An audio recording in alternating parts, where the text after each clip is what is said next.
All right, how's everyone doing? I am Rich Celenza. Thanks for checking out the Rich Celenza Show. So, what I'm going to call this podcast is Relationships Are Confusing. And what I'm going to be very specific here is I mean dating, or if you're in a marriage or engaged or any of those things. This isn't about friendships necessarily being confusing. That's a whole different thing. I'm going to really concentrate on when being in a relationship with a man, woman, woman, woman, whatever, how at times it's very confusing. If you know anything about me, I have a Mastering Self-Confidence program, and it's about helping men find the woman or women of their dreams, even if they've been through a bad breakup or divorce. I wrote a book called Wingman, which I also it's a kind of a must-have guide to help men find the woman of their dreams, and a lot of it's about putting themselves at the right place at the right time. And I'm pretty good at helping men, and I think women now, on how to meet women, or men, I'm sorry, how to meet one another, I should say. And I think being in the bar and nightclub business, I've spoke about this many times before, and being around so many different people, along with being around a lot of Christians, along with being in the entertainment industry, along with being in many different industries, retail, fashion, all this, I've kind of absorbed it. But here's the thing. I think no matter who you are, you're going to end up in relationships throughout your life, most likely, and a lot of them are very confusing. We don't like to admit it. They're also very stressful, and at times can be very aggravating. I also think a lot of times we may be overreacting. I did a podcast recently on that.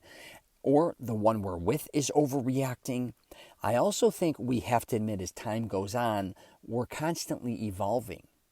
And not only are we evolving, but everything around us is changing as well.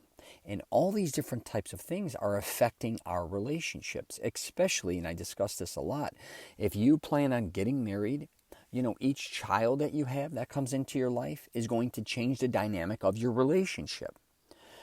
Even if it's a boy or if it's a girl or two boys, two girls, even say they have health issues, that could be something. Also, the way, your parents being involved or your family a lot of times, how that's kind of intertwining in your relationships along with your friends. Your friends a lot of times may be, one way when you're in a relationship, and then there may be fallouts with, with one or the other, husband, wife, boyfriend, girlfriend, taking sides a lot of times amongst your friends or family members. Even, when you're in a relationship too, a lot of times, especially if you're married, it's hard because a lot of the decisions you got to make them together. If you want to move, the other person's got to have to, want to move too. Even if they don't want to move, they're going to have to sacrifice. You may want to change your job. You may want to go back to school, and you may have different types of financial situations going on, or, all these different types of things. And even things like social media, which sounds crazy, like something like Facebook could come into play, or Instagram or whatever, and that can change the dynamic of your relationship. And it gets confusing. Man, it is kind of like what do they call that? Like a minefield? Is that what it is? Where a lot of times we want to pretend like we're going to start this relationship and it's always going to work out. We're always going to be there for one another. We're always going to love one another. And no matter what happens, we're going to get through it.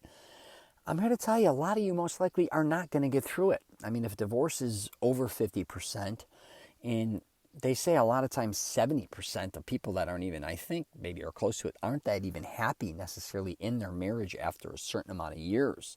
I don't know if it's that high. You hear all these stats. I don't trust them anyways. But my point being is a lot of people that are, say, if 55% are divorced, but then the 50% that are still married, they're in an unhappy, relationship. How does that work out? And again, things are confusing. And I think if we kind of just, taking a different approach sometimes when in a relationship, and I discussed this previously too, is trying to make the relationship stronger, better, even funner. Because I do think a lot of us, we don't want to admit it, we get caught in these ruts. We do get sick of hearing one another's voice. We get sick of being around one another. We get sick of each other's families. We get sick of each other's voices. We may get sick of the way, maybe they treat the kids. And then a lot of people also, let's face it, they get divorced and they may get remarried, or they're in other relationships where there's stepkids involved, new friends, new family members, all these different types of things now coming at you. So I just kind of wanted to do a podcast on this and let people know that, listen, man, I'm telling you, you're not alone. when it comes to relationships. They are confusing.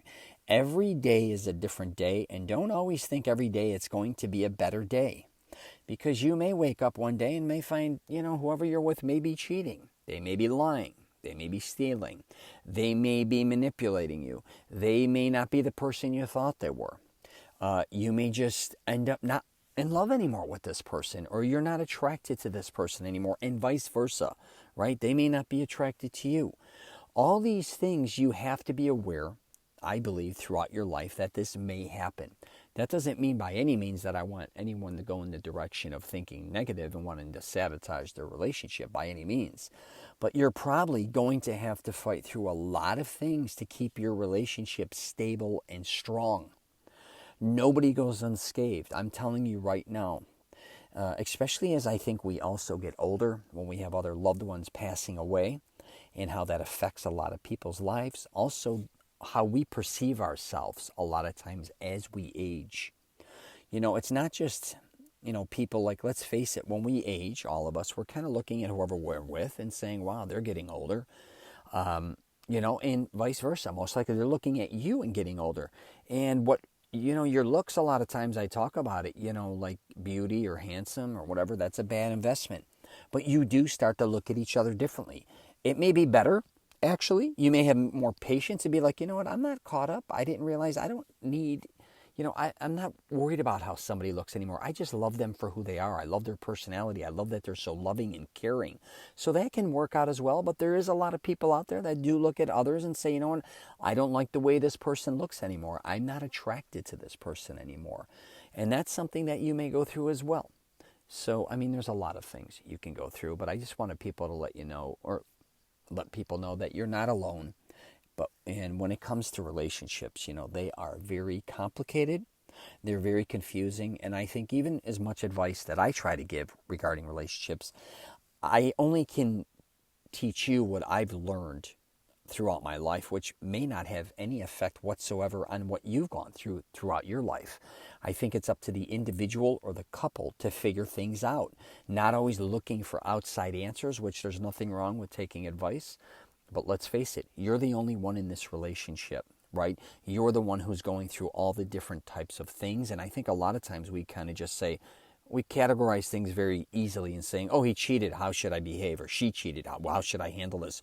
Or, this person did this, how should I handle it? Like, it's so cut and dry, but we don't know all the baggage.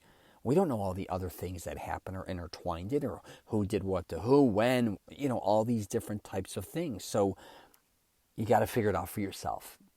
I'm just telling you right now, when in a relationship, and again, it's not going to be easy, I believe, being in a long-term relationship. That's all I got for you today. You got any questions or comments, please feel free to hit me up. I've been helping a lot of women, so I've been taking a different perspective. I'm also going to be doing a podcast, actually. I think I'm going to be co-hosting with somebody, and once that officially goes through, I'll let you know, which I'm kind of excited about.